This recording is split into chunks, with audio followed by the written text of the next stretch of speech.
I'm way too late on this, but I didn't have a video. So, top 5 NFL playoff games from this past season. Coming in at number 5 are the very first game of the playoffs, the 5-seeded Rams at the 4-seeded Panthers. And like a lot of these games, it was pretty back and forth. Bryce Young in his first playoff game nearly gave the MVP Matt Stafford a run for his money and almost beat him, but Stafford did what he does best and led a game-winning drive to take back the lead for the Rams. And the Panthers were unable to convert on fourth down, and LA moved on. Coming in at number 4, we have the wild card game between the 6-seeded Bills and the 3-seeded Jaguars. Buffalo was on the road because for the first time the Wild had lost the division. Jacksonville, coming out of nowhere, won the division and 13 games to go with it. And in the actual game, Josh Allen took a beating, had injuries to his hand. I think there was a head injury somewhere, and his knee. All while the Jaguars locked up James Cook. They were the best run defense in the NFL. But late in the game, Buffalo made a comeback, and Josh Allen scored what would go on to be the go-ahead touchdown in the fourth quarter. And then Cole Bishop, the Bills' team leader in interceptions, got another one to seal the win for Buffalo in their first red playoff win in 33 years. Coming in at number 3, we got the divisional round battle between the Rams and the 4-seed and the 2-seed Chicago Bears.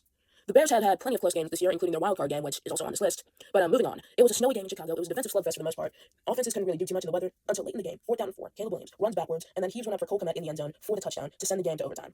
Now, in overtime, Chicago got the ball, and it really looked like they had the momentum and they were going to win until DJ Moore stopped running, and Caleb Williams' pass was intercepted, setting up Harrison Mevis for the game-winning field goal. DJ Moore was traded to the Bills. Coming in at number 2, we have the other Bears playoff game, the wild card round against the 7-seeded Green Bay Packers. I actually went upstairs to do some laundry during this game, and when I came back, it was 21-3 Green Bay, and I'm like, what happened here?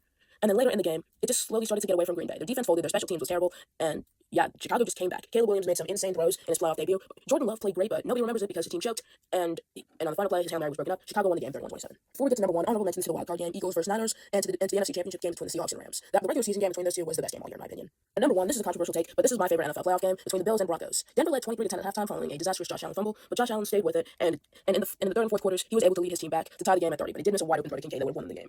Nevertheless, overtime, Bills get the ball because of the disaster that was the 13 seconds game. Both teams will have the ball, but the Bills start with the ball, and then they take a deep shot on 3rd and 10, and it was intercepted. Or was it caught? That's for you to decide. Anyway, Bo Nix and Sean Payton were extremely aggressive on the final drive, and Will Lutz sent the Broncos to their first AFC championship in over a decade. Only problem was, Bo Nix broke his leg, so he did not play in that game versus the Patriots. So no one actually won this game.